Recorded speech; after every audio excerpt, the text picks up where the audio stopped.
They say that everyone dies twice. The first time is when you stop breathing, and the second is when the last person who remembers you forgets. At least, that's how I remember the saying goes.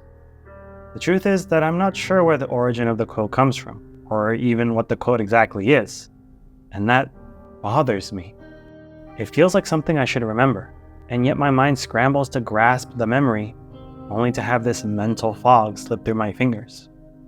What bothers me the most, however, is that I always felt that this saying was wrong. For me, it just didn't make sense. I don't believe that everyone dies only twice, because in order for that to happen, everyone needs to have the exact same memory about you. That's impossible. Everyone has differing experiences, and no two people will have the same interactions with the person. In fact, no two people will remember a person in the same way. So the question can be asked, what version are they remembering? As unfortunate as it is, I cannot say that everyone remembers me fondly, or at least it's incredibly narcissistic to think so. It may even be narcissistic to think that they remember me at all. But no matter who it is that can remember me, each one of them will have a different opinion about me, whether it's favorable, unfavorable, or ambivalent. Everyone remembers a version of me, and in exchange, I remember a version of them. Throughout my life, hundreds of people have joined me in this intricate dance of recollection as versions of ourselves were interchanged. Two people from my high school years come to the front of my mind when I remember them with vivid detail. Bonnie and Clyde. Now, I hope you understand that they weren't actually named that. They weren't a pair of infamous outlaws. In fact, I can't seem to remember many times they were together, but they were together in one aspect. I was fortunate to know a version of both of them intimately, and in exchange, they knew a version of me. Throughout our time, we shared secrets, experiences, and created lasting memories. At least, that's what I hope as we split apart after graduation, only to hear from one another a handful of times before silence. I suppose that's the unfortunate predicament of life. Everything must come to an end. But what version came to an end? What memory will last far beyond the first death? And what will remain once the last remaining memory dies alongside its owner? What remains amongst the ashes of a fire that burned everything?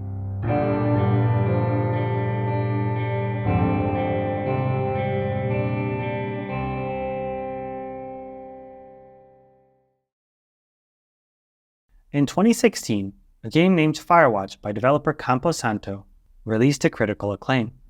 For me, it was a game I had an interest in, but had long forgotten it. The most endearing or torturous part about a memory is that it can resurface at any time throughout your life. For Firewatch, it was this year in which it graced my memory once again, and I decided to embark on this journey. If you have never played or seen this game, I will catch you up to speed and go over many spoilers. Starting the game, I had no idea what to expect, but the last thing I expected was text. And the first thing my eyes saw was Julia. Seeing an entire relationship crafted from the brief words on my screen and the simple decisions I was making was touching. Julia became a shining star, but soon I realized that all stars fade.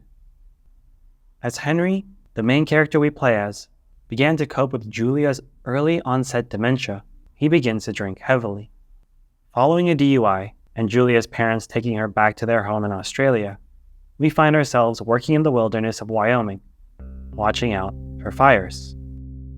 We left Julia and the world behind. As we arrive to our tower, our supervisor Delilah contacts us via our radio. It's Henry, right? Yeah. I'm Delilah. And now our journey has begun. Firewatch can be completed in about 3 to 4 hours and is a type of game known as a walking simulator. In the game, that's pretty much all you do. Walk. Oftentimes, many walking simulators rely on an engrossing story to keep the players invested. And Firewatch's story was a thrilling experience. Following illegal fireworks being shot in the distance, we reprimand, while I tossed 2 teenage girls' radio into the water. As a warning, You asshole! returning to my tower, we find that it's been trashed by an unknown party. Theories begin circulating.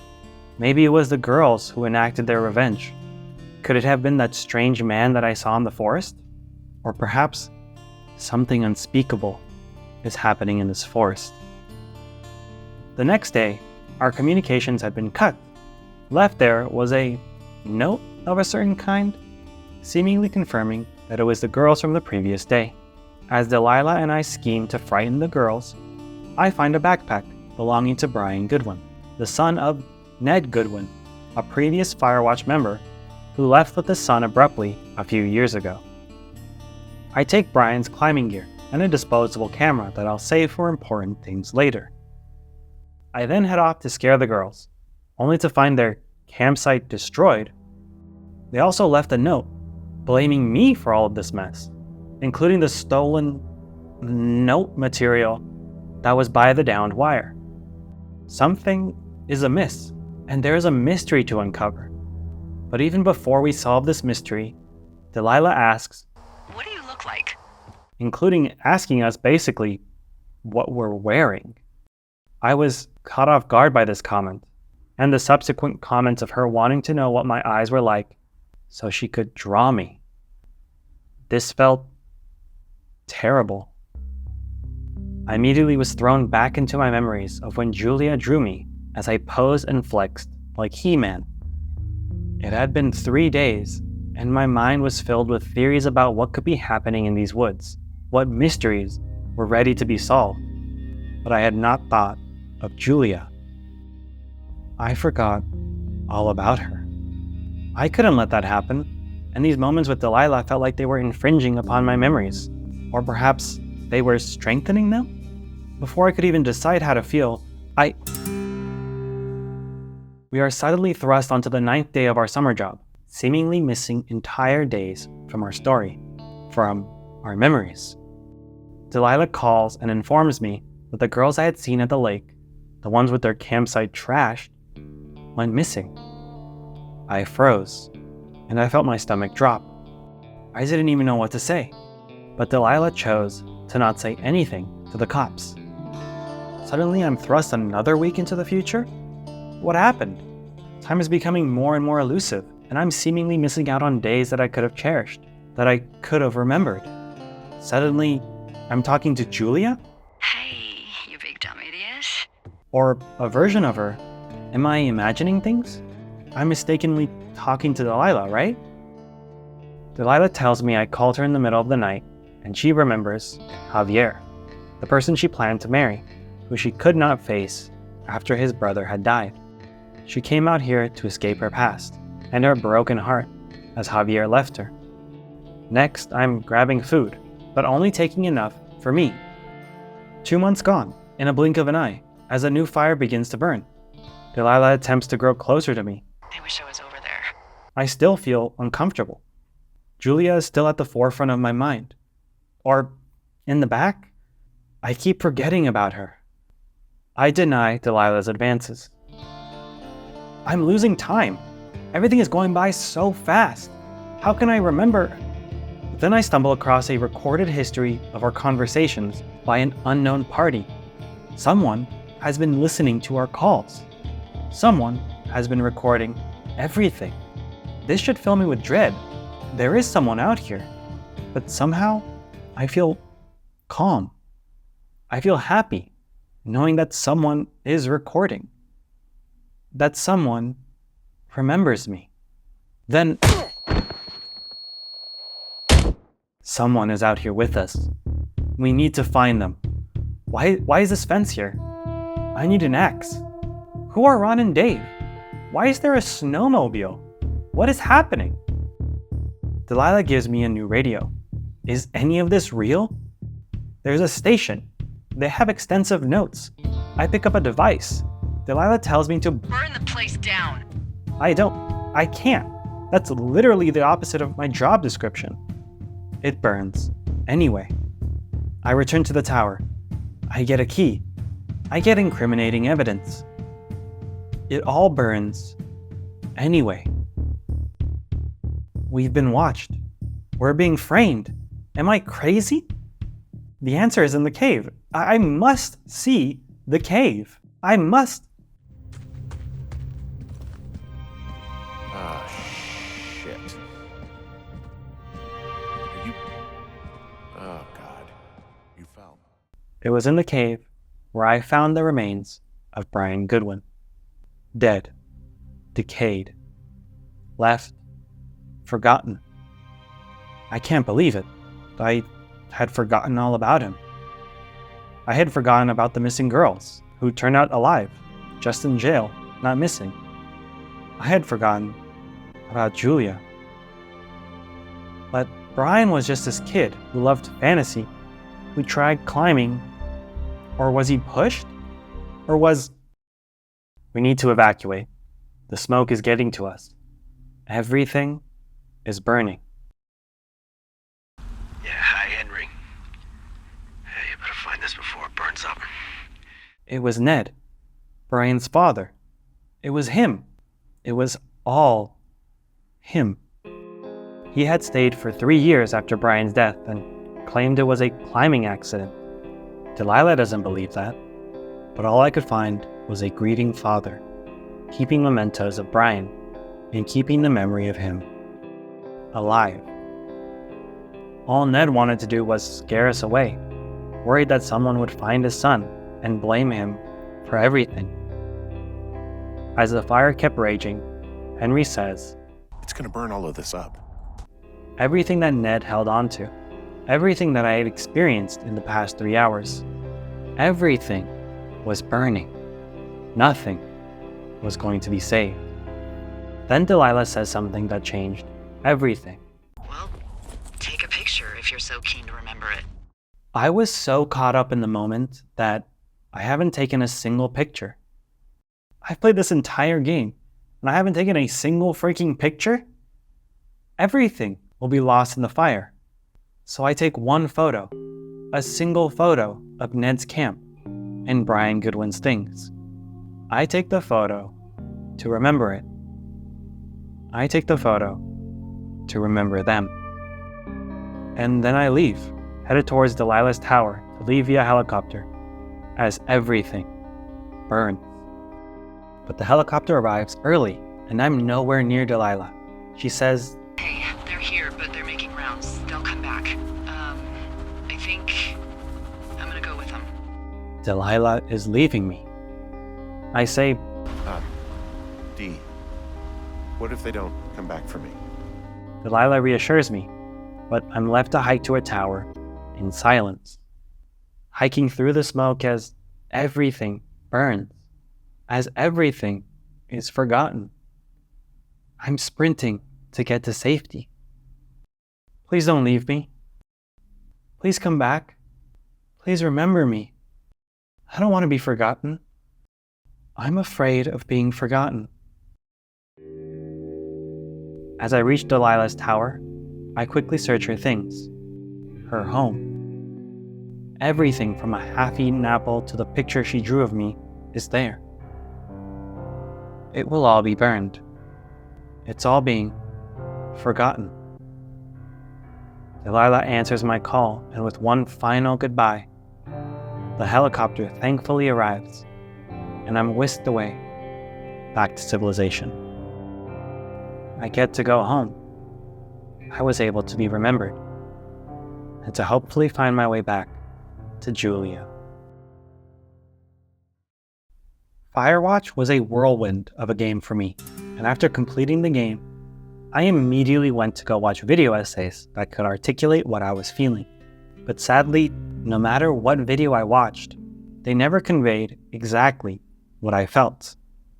Everyone has differing experiences, and what I experienced was unique to me.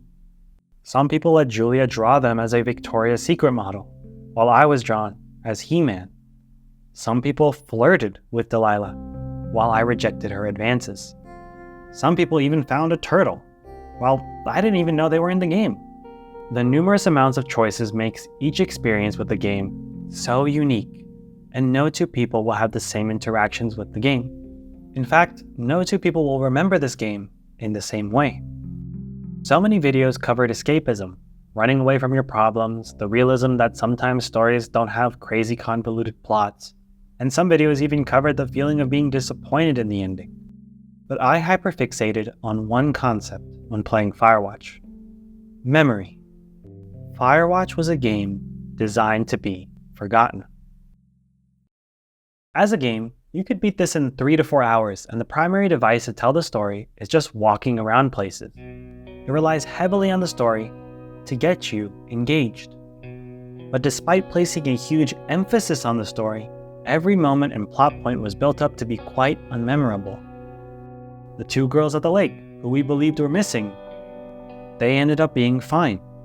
The supply caches contained a wide array of notes between both Ron and Dave, and a story of unrequited love. These had no significant impacts on the story. There was a snowmobile and other items that you stumble across. They were just left behind. The main mystery of a stranger stalking us in the forest, well, that was just a father with mental health issues, grieving and hiding the loss of his son. Finally, the penultimate moment of the game, meeting Delilah, the person you had been conversing with for months now. She wasn't going to wait for you, and you said goodbye over the radio. Every single one of these moments were underwhelming. They were all being built up in our minds to be some fantastical, crazy reveal. But all that was revealed was just normal. There was nothing supernatural. There was nothing fantastical. There was just you.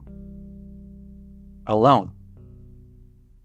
But despite your isolation, despite these moments feeling underwhelming, something magical happens. You remember.